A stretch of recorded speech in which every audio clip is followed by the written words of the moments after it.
Scooby-Doo, Age of Aquarius, Pilot, by Kate Grotzinger. Act 1. Fade in. Interior, exterior, Wilker's drive-thru, night. Busy night outside of a fast food restaurant. Cass, mid-20s, a chubby fast food worker, mans her station, sporting a name tag and a headset. A car pulls up. At the other end of the street, we can see the back of a mysterious man watching her. She hands off a bag of burgers. She tries to smile, but just can't do it. She's well into her shift. Have a good night. The car drives off. Cass turns to take another order to the counter when she freezes. Just outside the drive-thru window is an ex-Marine, 40s. Built, but pained and looking a little lost, and most notably, not in a car. Cass opens the window and whispers. Are you crazy? What are you doing here? She looks down and sees that he's barefoot. Where are your shoes? A car honks. Angry customer pokes his head out the car. Get out of the way! You're holding up the line. Any chance you can take off work? I paid for my burgers. I want my burgers. Cass takes off her headset and tosses it aside. Be out in a second. Cut to interior Lover's Lane, later. Cass parks her second-hand convertible and turns off the engine. She turns to the ex-Marine. He's lost in thought, looking at the skyline. You know, you're the only person I've ever known that's walked to a drive-thru. Crazy. A heavy pause. Then, suddenly. I did it. I finally did it. Yeah? Yeah. The ex-Marine smiles, nervous but happy. Cass takes his face into her hands and kisses him. It's sweet. They become completely absorbed in each other. So much so that they don't notice the man in the goat mask walking towards them, carrying a shotgun. The man in the goat mask aims the shotgun right at the ex-Marine's head. He cocks it. Over black, blam! A gunshot rings out. Why did you bring me here? Exterior, Coolsville Forest, morning. The unseen male teen revealed to be Shaggy Rogers, 16, a cowardly but still lovable lanky burnout. He lowers his hands from his face to glance in horror at Fred Jones, 16, all-American good looks, but with a personality on the spectrum. He lowers his shotgun. Fred, however, is too focused on the magnificent buck he just killed. He gets up and inspects it. 6 points. Not bad. Fred? You're the one who wanted to ride. You didn't say anything about getting up at the crack of dawn to go to a spooky forest to kill some little deer's mom. Dad, actually. This is a buck. I think it'd make a pretty good trophy. What do you think? I'm a vegetarian, Freddy. I'm not asking you to eat it. Shaggy glares. Fred shrugs, not getting it. I think my dad might like it. There's a thunk sound in another part of the forest. What was that? Fred's eyes light up. One of my rabbit traps. And it worked. Hey, is your dog trained to retrieve game? No. Shaggy bends down and hugs his dog, Scooby-Doo, a huge, goofy Great Dane mix. Scooby wags his tail, happy to be included. Scoob's a lover, not a hunter. Scooby licks Shaggy's face. Fred walks off. Shaggy and Scooby follow him. Sure enough, there's a giant, impressive, if needlessly complicated, Rube Goldberg trap set up. Jeez, you've really come a long way from those erector sets. Fred crouches down at the frightened rabbit in his trap. You're not, like, gonna kill that little bunny rabbit, are you? Fred shoots Shaggy what is supposed to be a reassuring thumbs up. Don't worry. I'll snap its neck so it'll die instantly. No pain. Man, please don't. I don't want to mark our last day of school with you, like, killing Bambi and Thumper. Fred considers. Even Scooby looks pretty sad at the prospect. Fred lifts up the trap and lets the rabbit go. It dashes into the forest. Thank you. At least I know the trap works. I've got to field dress the deer. Then you're helping me get the deer in the van. Fred takes off back to the deer. Wait, what? Cut to interior 1966 white Chevy sports van, later. Fred drives studiously, with his hands perfectly at 10 and 2. Shaggy sits in the passenger seat with his bare feet up on the dashboard. In the back seat, Scooby-Doo sticks his head out the window. Shaggy rolls a joint. Isn't it a little early? I helped you move a dead body. Your eyes were closed the whole time. And it was a deer. It counts. It did take longer than I thought to take it to the taxidermist. We'd probably be late. But we could still double back and drop Scooby off. Why bother? It's the last day. What's Mrs. Baker gonna do? Give me detention? Exterior, Coolsville streets, continuous. They pass several humble homes sporting Ohio State Buckeye pride. Shaggy leans back and scratches Scooby behind the ears. Besides, I couldn't just leave him all alone at home. Look at that face. Shaggy lights his joint and begins to smoke. He looks out to what they pass next. Typical small-town trappings. An old movie theater, a bowling alley, and a main street with small shops, including Oak Haven Pharmacy. Eventually, they pull up to exterior Coolsville High School, continuous. A grand, towering public high school. There's some faded graffiti that couldn't quite be washed away. Fred's van practically dies as he parks. Shaggy grimaces at the school and takes a hit. It's just one more day. Yeah, but then it's 2 more years. Fred points to the joint. Can I have some? You? Why? Trying to lighten up. For summer. Shaggy hands Fred the joint. He takes a drag and coughs violently. Shaggy laughs and pats Fred on the back. Hey man, we'll have a good one no matter what. No need to lighten up. He takes the joint back. Best to leave this to the professionals. He takes another hit. Shaggy and Fred watch students, 14 to 18, enter the school. They're subdued but freaked out. Like, who died? Shaggy flicks the joint out the window. Cut to exterior Coolsville High School, football field. Same time. Daphne Blake, 16, hip and stylish in her Coolsville High cheerleader uniform, sits in the bleachers and reads that morning's Daily Babbler intently. The headline reads, "Local man shot and killed by masked man." What are you doing? Daphne looks up to see Babs, 17, the severe cheer captain, and her mousy second-in-command, Hannah, 16. Reading about what happened at Lover's Lane. Did you hear that the killer shot took off most of the guy's head? Why would I care? Because someone died, Babs. Probably someone we know with their brains splattered all over their car. Ew. Babs takes out her phone and starts texting. Yeah, that's really sad. Daphne points to a line in the paper. It says here that the woman who survived, the fast food worker, said that the guy who did it was wearing, get this, a goat mask. Why a goat? It could be that he just bought at some creepy Halloween store, but I bet it means something. Babs finally looks up from her phone. Are you ready for cheer camp this summer? Oh, I guess. Daphne looks out to the football field and spots Velma Dinkley, 16, bespectacled and awkward, walking through the football field. Her face is so buried in a book, she almost crashes into the goalpost behind the end zone. Daphne smiles and chuckles to herself, affectionately. Babs snaps her fingers in front of Daphne's face to get her attention. You guess? Our whole squad will be there. It's gonna be the best summer ever! And we'll be far from any creepy murders you're so worried about. Yeah. Daphne clutches the paper a little more tightly. She watches as Velma turns a corner and disappears. Daphne gives Babs and Hannah her best forced smile. Can't wait. The bell rings. Interior, Coolsville High School, hallway. Shaggy walks down the hall with an armful of books. He sees other students poring over that morning's Daily Babbler. Scooby ambles happily by his side, no leash, of course. This is real spooky, Scoob. If some lunatic killed a guy at Lover's Lane, none of us are safe. Like you ever get to Lover's Lane, you giant virgin. Shaggy freezes. He turns to see Red Herring, 16, a meat-headed, short, and stocky bully, standing outside his classroom. Shaggy towers over him, but Red still manages to be intimidating. Shaggy tries to walk by, but Red violently knocks Shaggy's books to the ground. Having trouble there? Shaggy tries to pick them up, but Red crushes Shaggy's hand under his boot. Shaggy hisses in pain. Scooby growls, but Red just steps harder. Huh? Faggy? Lay off, Red. Red turns and sees Fred glowering at him. Oh yeah? What are you going to do about it? Fred grabs Red's shirt. You really want to find out? Red rolls his eyes and takes his foot off Shaggy's hand. Whatever. You're not even worth it. Shut us. Red bends down and whispers right in Shaggy's ear.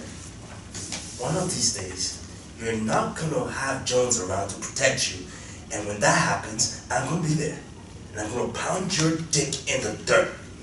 Red slams his palm right next to Shaggy's head. Fred moves to retaliate, but Red puts his hands up in surrender and slinks into the classroom. Fred helps Shaggy with his books. I don't ride the short bus anymore. I know, man. Like, who needs a short bus when you have an ancient piece of crap murder van? Hey, just because Dad got it at a police auction doesn't automatically mean it's a murder van. She's a great ride. Oh, it's a she now. Yeah, she's great. A great piece of crap.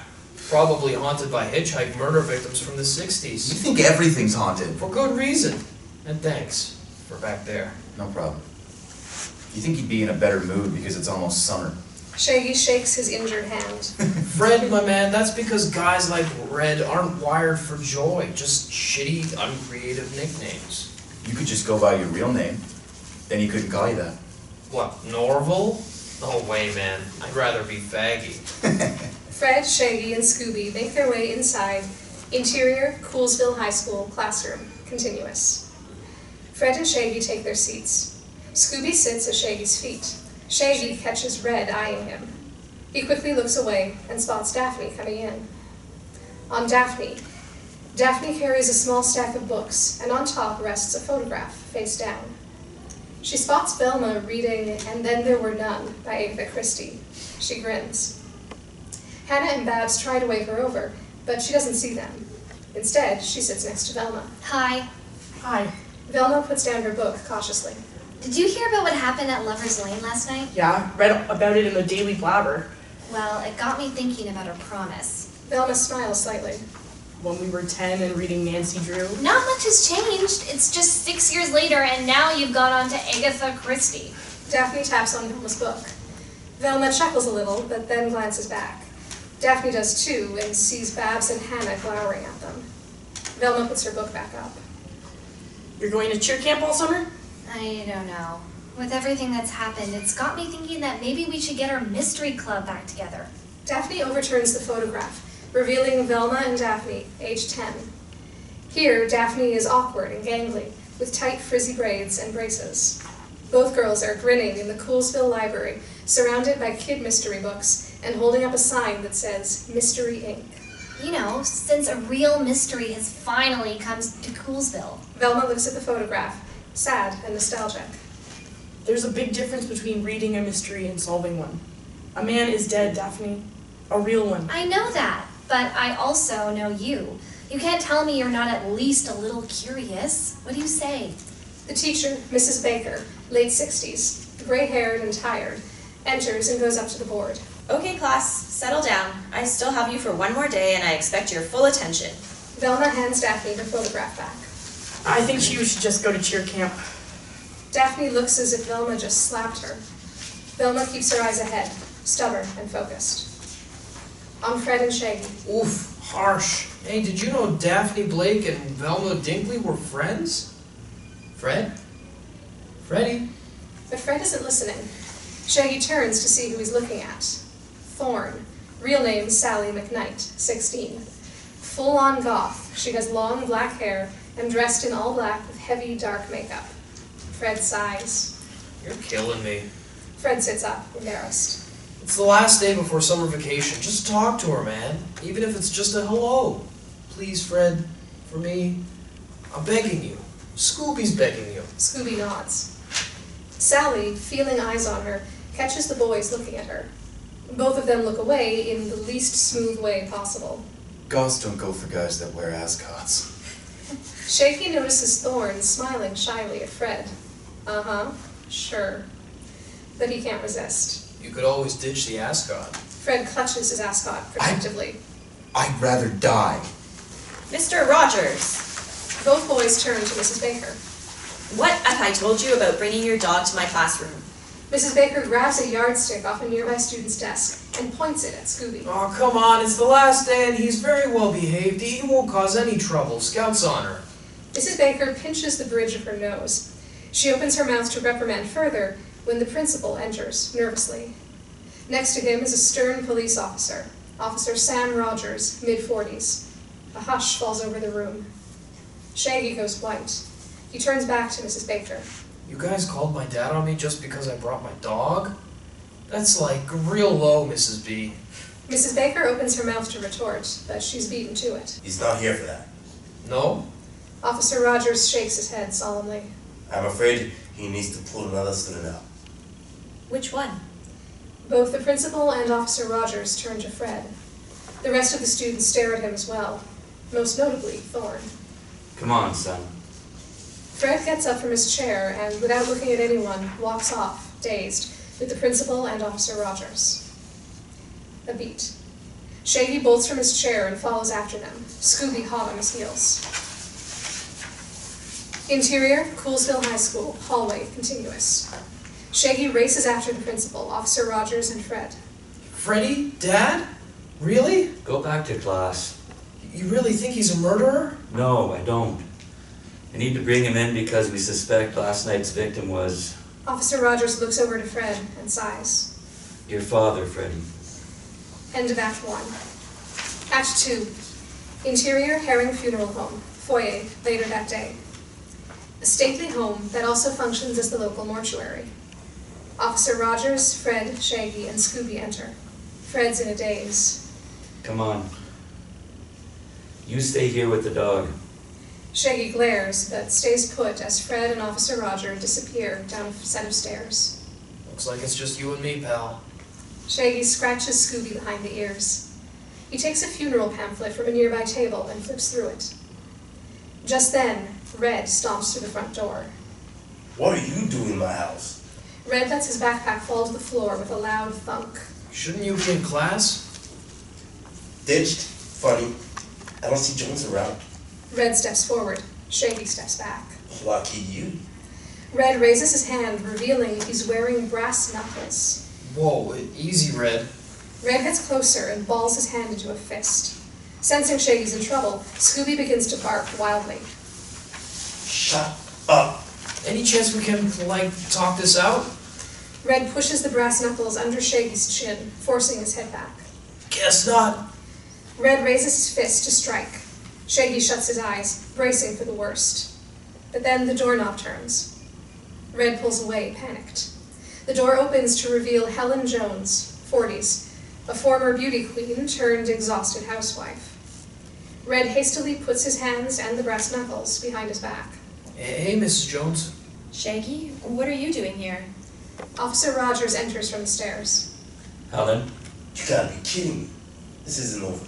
Red stomps off. Is it true? You should probably get down here. Interior, Herring Funeral Home, morgue, day. Fred sits on the floor in a corner, dazed. The coroner, Mr. Herring, late 40s, a meeker, kinder, balder version of Red, squats down.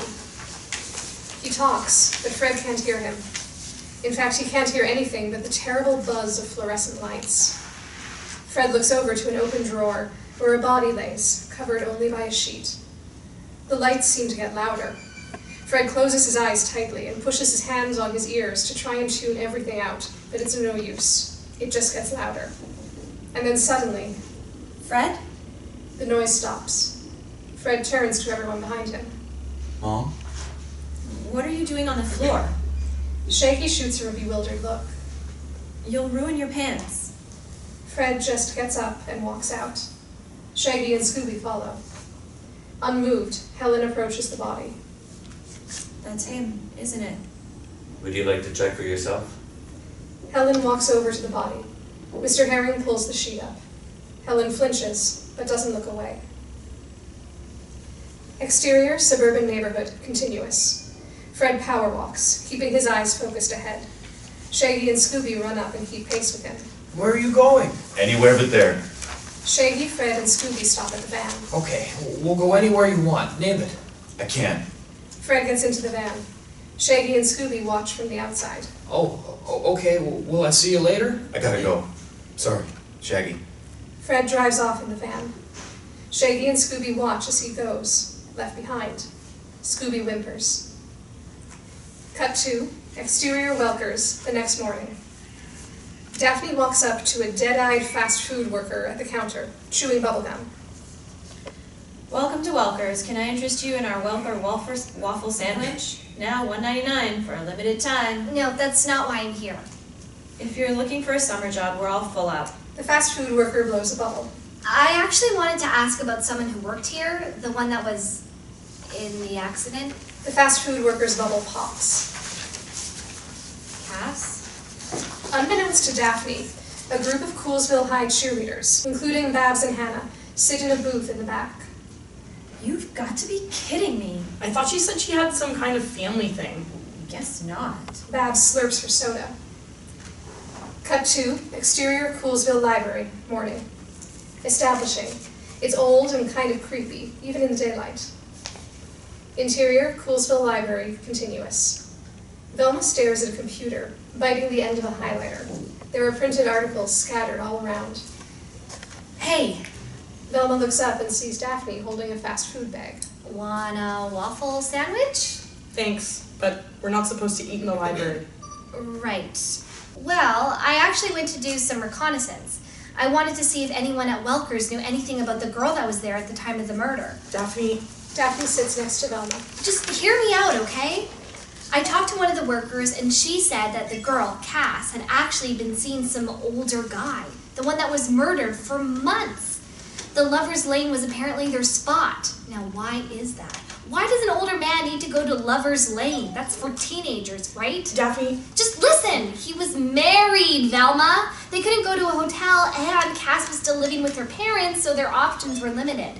But obviously, since Cass was telling the other Welker's workers about it, at least some people knew about it, someone found out about it. Maybe the guy's wife, and that's why he was blown away. wow. I know! I'm not just a cheerleader, Velma. I think I got a real shot at solving this. But I can't do it alone. I need your help. Daphne looks for the first time at all of Velma's highlighted articles, including the one from the Daily Babbler.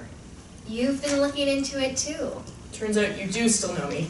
I couldn't stop thinking about it either. And? Well, I made a few calls and I found out who the victim was. You're kidding! Shh. Sorry. Daphne inches her chair closer to Velma. Who? Velma looks around, checking to see if the coast is clear. Finally, she whispers into Daphne's ear. Daphne's eyes go wide. Cut to interior Shaggy's house, kitchen, day. Shaggy, still in his pajamas, looks listlessly out the window, stirring his cereal around in a bowl. Scooby hops on the table and eats from the bowl. Shaggy scratches his ears. Officer Rogers enters, coffee cup in one hand and newspaper in the other. Hey! He shoos Scooby away with the newspaper. Get down, now! Scooby sinks down obediently.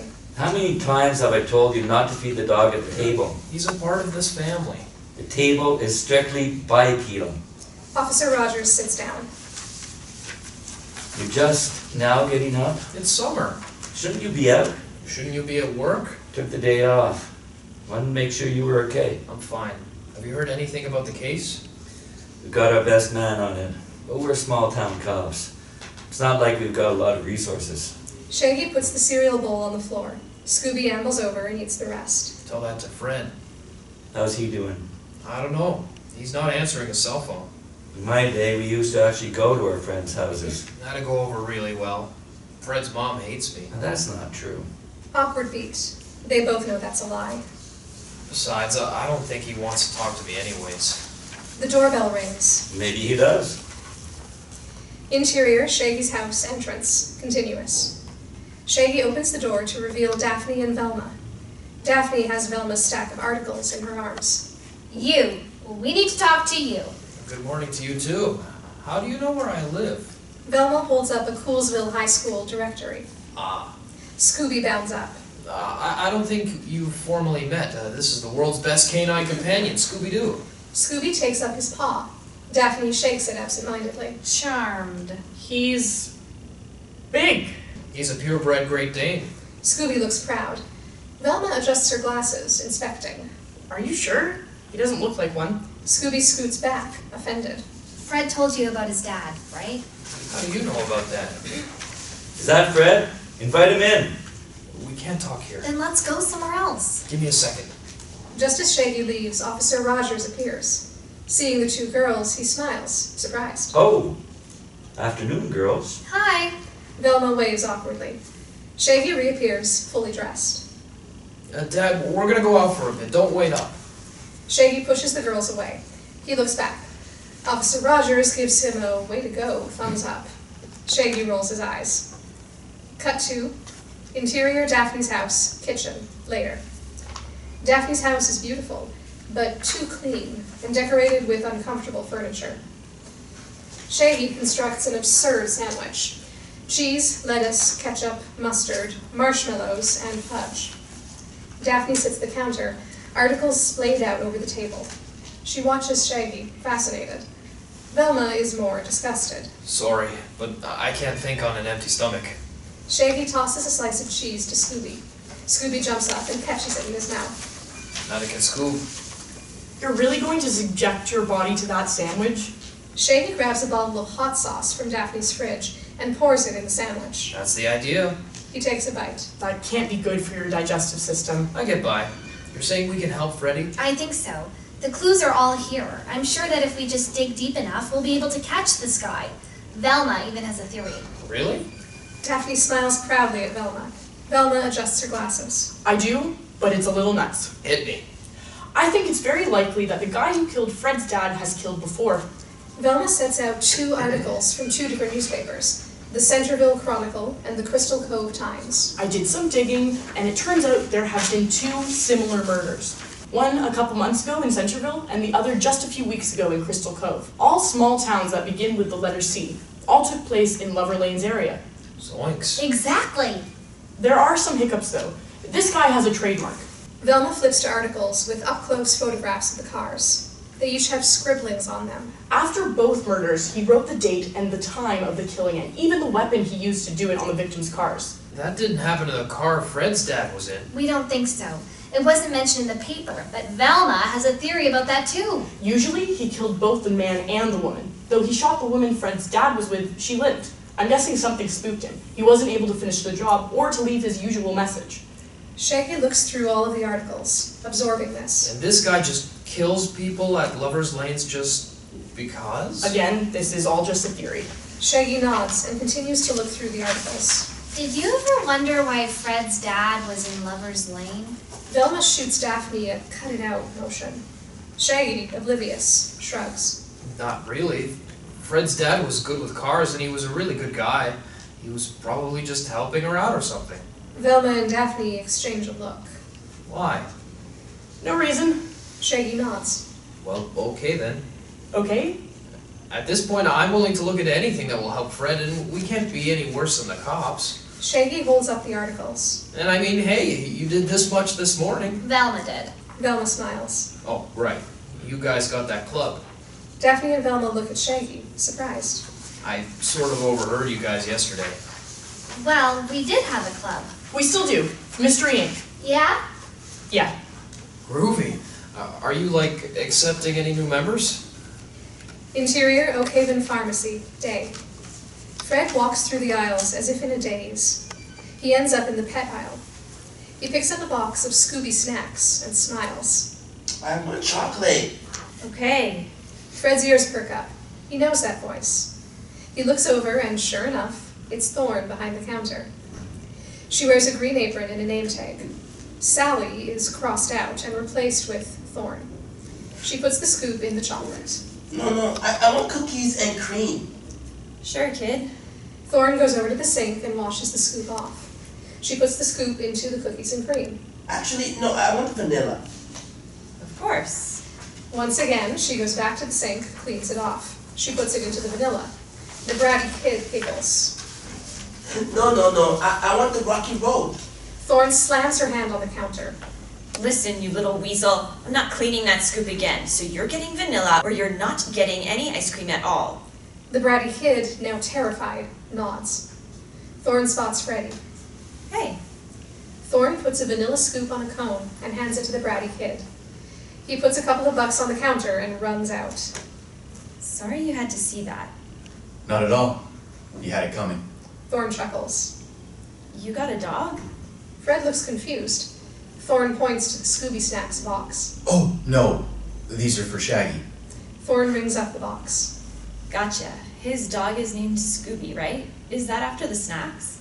Actually, the snacks are named after him. Shaggy's uncle owns a pet food factory. Oh. Yeah. You work here? Fred hands Thorn money. I'm helping out for the summer. That's cool.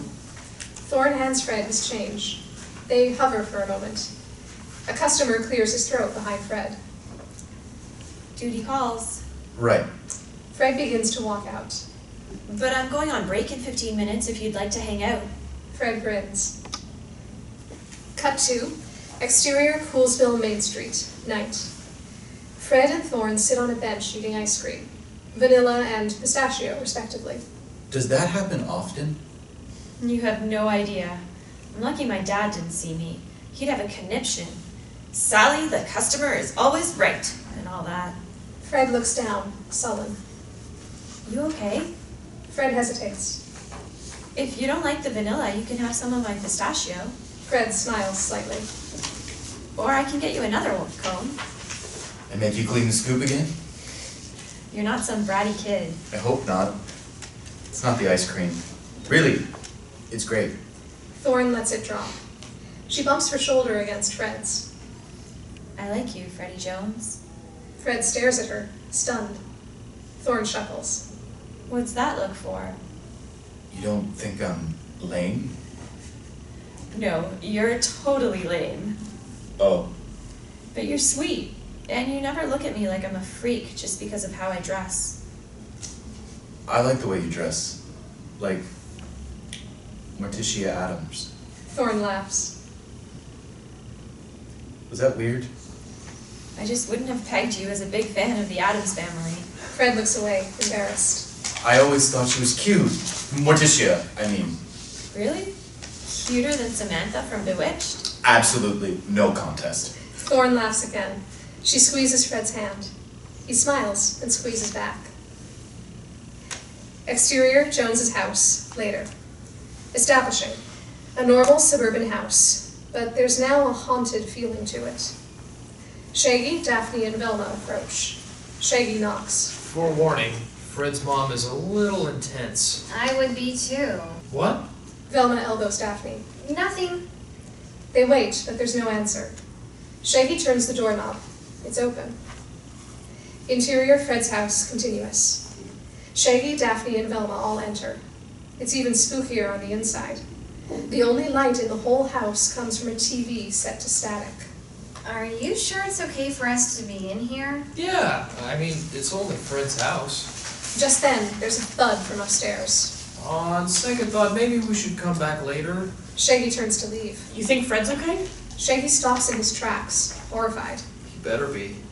Then he turns and bolts up the stairs. The girls and Scooby follow him. Interior, Fred's house, hallway, continuous. Shaggy bolts when he sees an eerie light coming from a door. He gulps. I'm coming, Freddy! Shaggy rips open the door, but closes his eyes. Wow. Impressive. Shaggy opens his eyes. We reveal Fred's room, completely covered in Rube Goldberg contraptions. They all go off at once. Yeah, this is kind of Fred's thing. Looks like he's been busy. Suddenly, various darts begin to fling towards the gang. Duck! The gang drops to the ground, thankfully missing them. What is he, Ferris Bueller? Are all of his contraptions so dangerous? Velma and Shaggy collect themselves, but Daphne eyes a door across the hall. She goes, drawn to it. Usually not for me.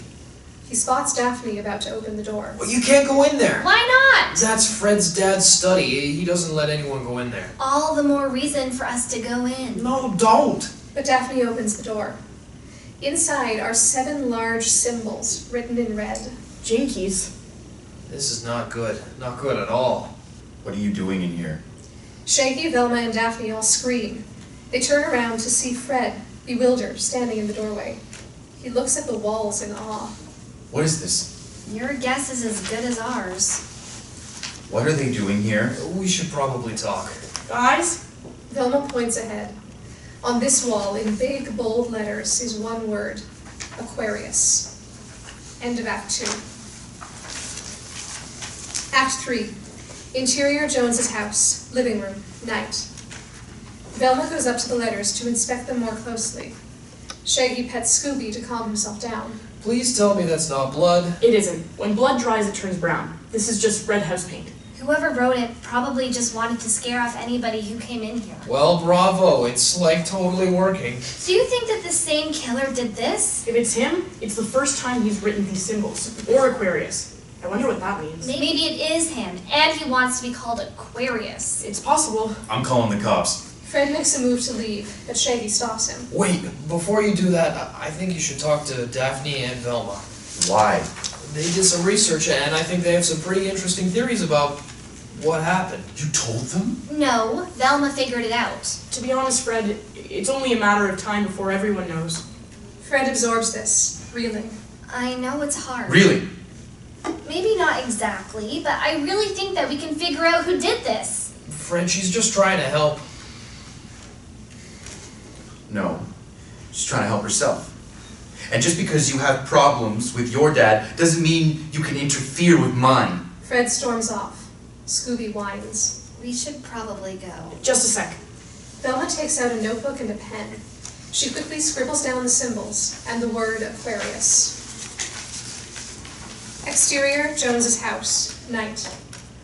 Just as Shaggy, Daphne, and Velma leave, a cop car pulls up to the front of Fred's house.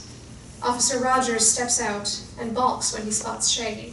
Whoa, whoa, what are you doing here? We were looking for Fred. But what we found were symbols and clues we think could lead to whoever shot Fred Jones Sr. How do you know about it? Shaggy sighs, exhausted. He knows this won't go anywhere. Research, and we have some theories and articles I really think you should take a look at. Velma? Velma hands the articles to Officer Rogers. He takes them, glancing at them briefly, and then to Shaggy.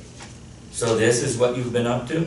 Shaggy looks away. If nothing else, I think you'll find our research useful. Look, I get you guys want to help Freddy, and that's really nice, but this is work for police, not some meddling kids. Scooby growls, offended. Or a dog. Officer Rogers hands the articles back to Velma. It's summer. Have fun. Go hang out on Main Street and try to stay out of trouble. Officer Rogers disappears into the Joneses' house. I can't believe he didn't even look at the articles. I can. Maybe he's right. Maybe we should just go up to Main Street. Shaggy, Velma, and Daphne exchange defeated looks.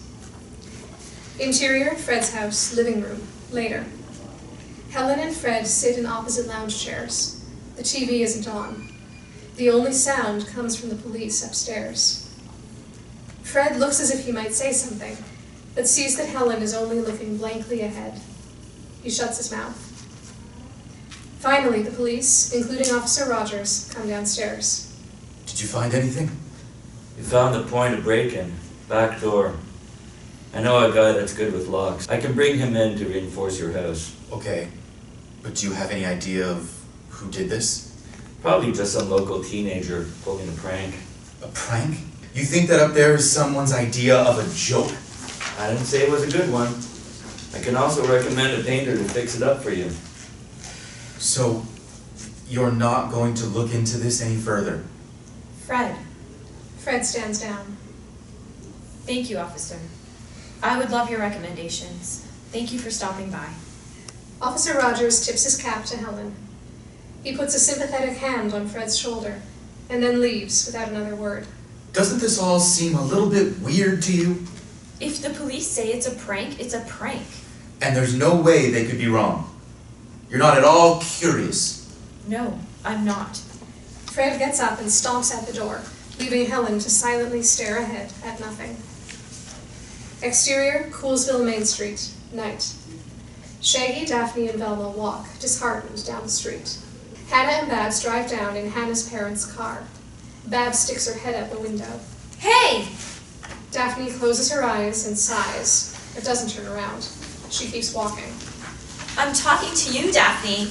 My mom doesn't like it when you stick your head out the window. Shut up, Hannah. Babs takes a soft drink cup from Welker's and chucks it at Daphne's head. It explodes all over the back of Daphne's head and down her dress. Are you okay? What is wrong with you?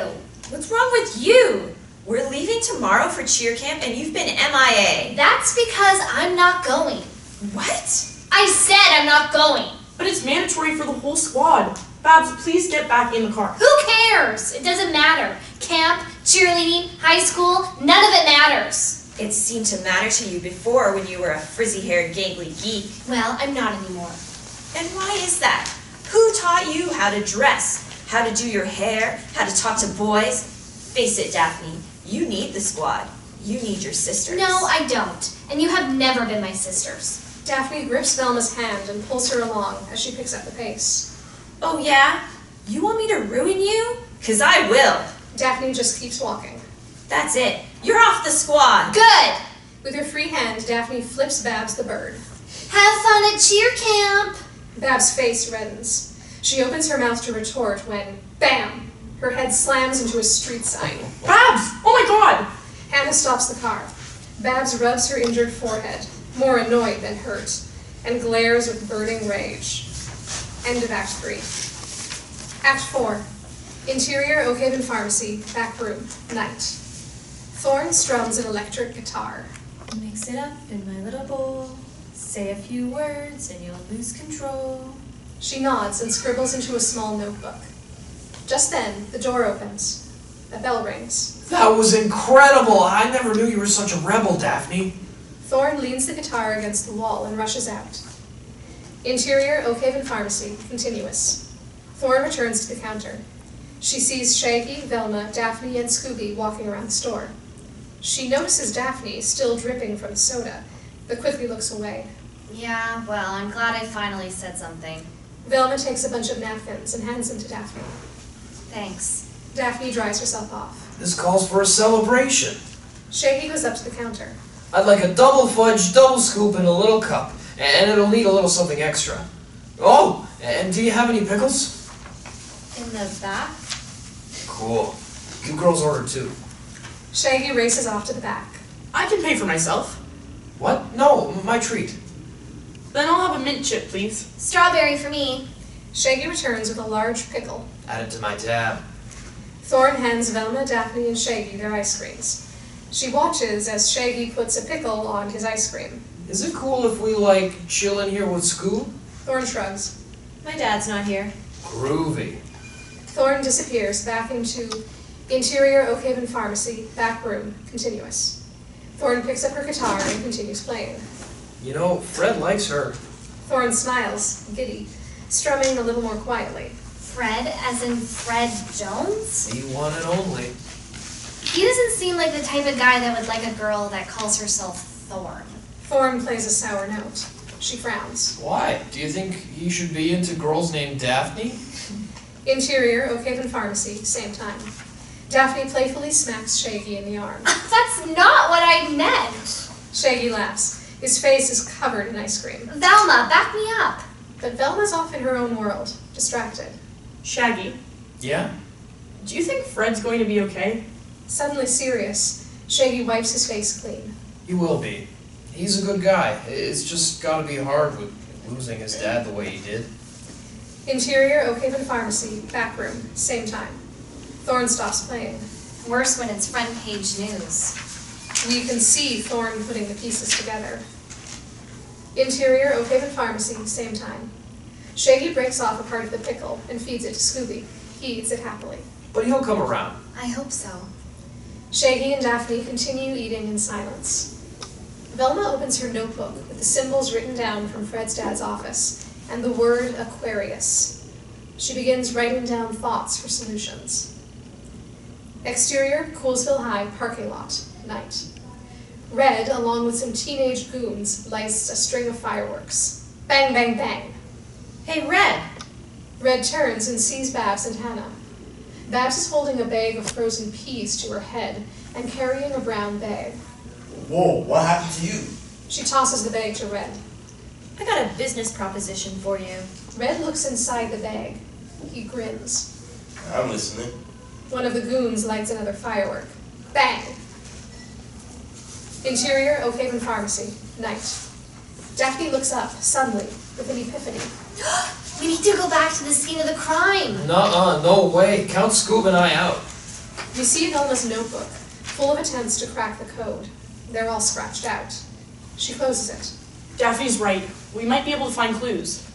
Better than sitting here doing nothing. Is it though? Going to Lover's Lane means going through Coolsville Forest. In other words, trudging through spooky woods leads to the prize of arriving where an actual murder took place. And you want to do this at night? Gonna have to pass on that one. What about Fred? You still want to help him, right? Well, here's something we can do for him right now. Shaggy agonizes for a moment before letting out a loud groan. Oh, fine. We'll go, but just for a little bit. You got it. In and out. Let's get a move on. Daphne, Velma, Shaggy, and Scooby exit. Forrest steps out of the back room and watches them go out the window, worried. Interior, 1966 white Chevy sports van, night. Fred, morose, drives.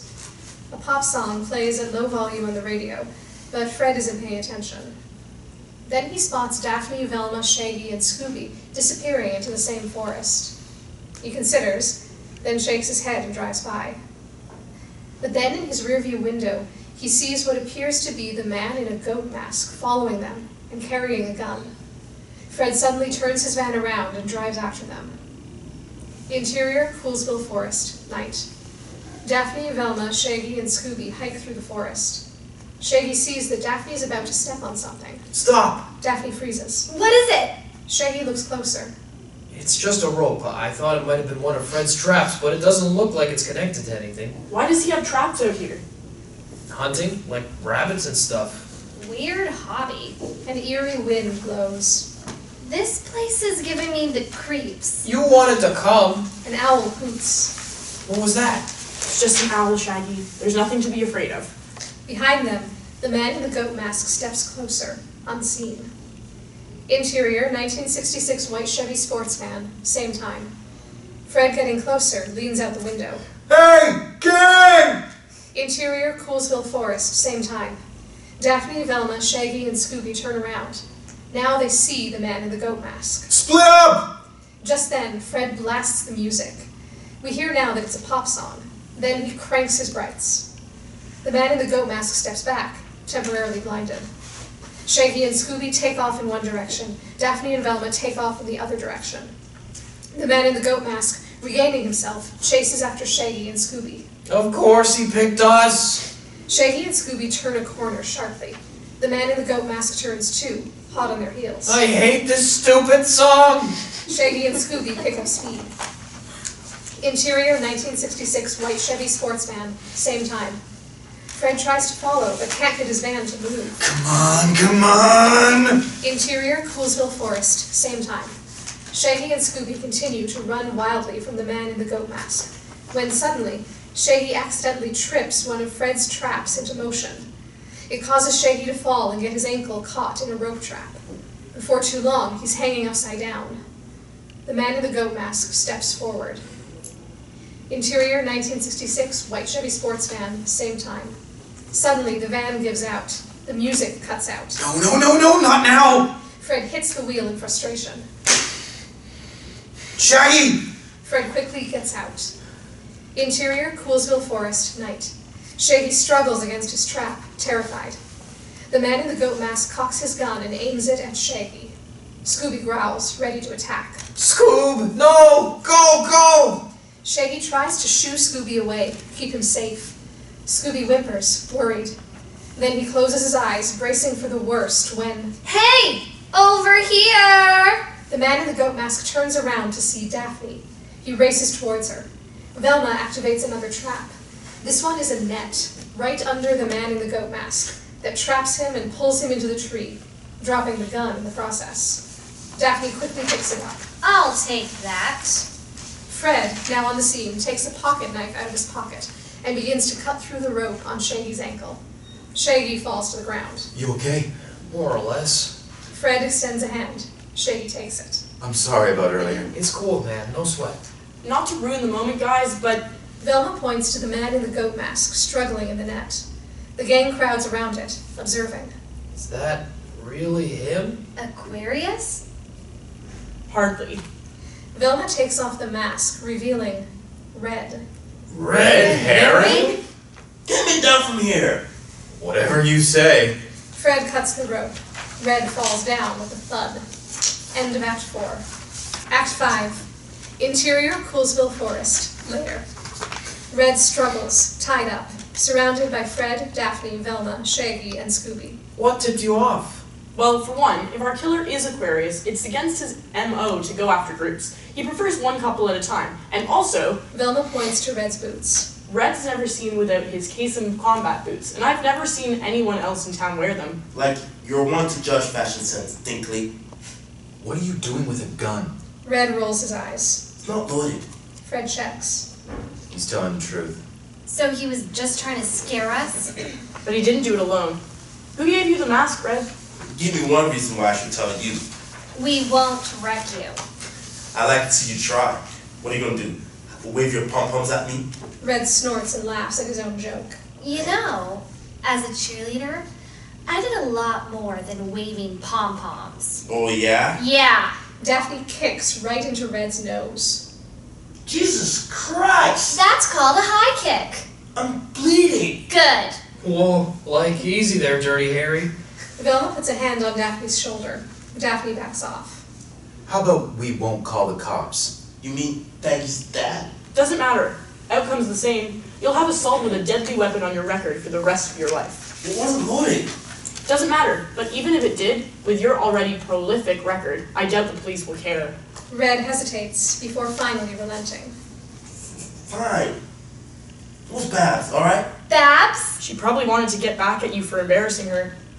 But he went after me. Red shrugs. I would have gotten to Blake eventually, so what? Can someone untie me now? Fred takes out his knife and cuts Red free. Much better. Can I get my gun back? Really, Red? What do you think? Forget it. See who loses later. Shaggy steps in his way. Out of my way. Red tries to push Shaggy away, but he grabs his wrist hard. If you do anything like that to any of us again, we have this on you. Shaggy grips Red's wrist tighter. Just remember that. Shaggy lets go. You deserve each other. You're all nuts. Red takes off. And don't you forget it! Look at you, standing up for yourself. But don't get too excited. My knees were like shaking the whole time. And what about you? Your trap saved the day. Almost ended up ruining it too. Sorry about that. But we may not have been able to stop Red without having Shaggy as the bait. Yeah, but let's not make that a regular thing, okay? Fred sighs. What is it? Fred gestures to his van. During the chase, my van died. I know she's not much, but my dad and I worked on her together. I'm sure it's salvageable. The front bumper falls off. I think I could help. I've read quite a number of books on car maintenance and repair. Really? Suffice it to say, there's a very limited selection at the Coolsville Public Library. And I can help give it a much-needed image change. I have some pretty groovy ideas myself. We can all fix it. Fred looks to the rest of the gang. Touched. He nods. Okay, let's get to it. Cut to exterior of Fred's house, garage, later. Montage. The gang helps a tow truck back Fred's van into the garage. It lowers with a thud. Fred works under the van. Velma reads from a book on car maintenance. Without looking up, she hands him tools. Scooby looks over her shoulder, as if he's reading too. Daphne begins painting the van. Shaggy sketches ideas on a piece of paper. Scooby runs around excitedly with a paintbrush in his mouth. Fred and Velma look under the hood of the car. Velma points something out. Something catches Fred's eye. It's Helen in the driveway, going to throw away the trash. Fred ignores her and goes back to listening to Velma. Helen goes back inside. Daphne puts the finishing touches on one of the van's orange flowers. Shaggy places the spare tire with the flower cover on the front of the van. Then they both scratch Scooby's ears. End montage. The gang looks back at their masterpiece, the Mystery Machine, in all of its blue, green, orange, groovy glory. Fred and Velma are covered in car grease. Daphne and Shaggy are covered in multicolored paint. Scooby is covered in both. All are in awe of their work. And now for the moment of truth. Velma hands Fred the keys. He gets into the front seat and turns on the ignition. It starts triumphantly. It's alive! Velma notices the name on the van. The Mystery Machine? Daphne's idea. The retro look, though, was yours truly. Fred turns the Mystery Machine off and rejoins the others. Thanks, guys. Really. I'm sorry about before. It was just... Like, don't even worry about it, man. It's in the past. Still, I just want you to know that I do appreciate you guys looking into my dad. Shaggy's right.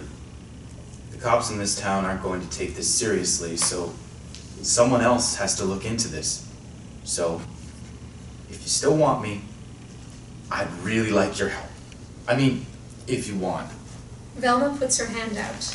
Mystery Inc. Daphne puts her hand on Velma's. Mystery Inc. Shaggy does the same. Mystery Inc. The three of them look at Fred. He nods and puts his hand down. Mystery Inc. Scooby, not one to be left out, puts his paw out. Okay, Scoob, you too.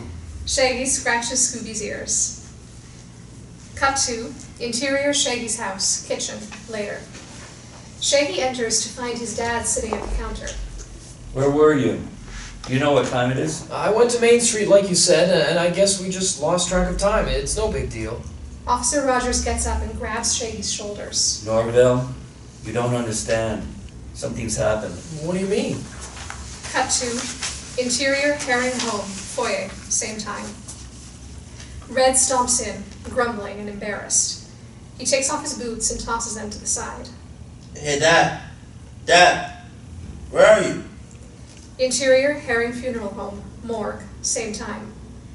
Mr. Herring, in full garb, looks down at a sheet covering a body. Just a moment. I'll be right up. Mr. Herring pulls the sheet back to reveal Cass, dead. On her left arm is written in Sharpie, Coolsville, 5/30/18, by gun.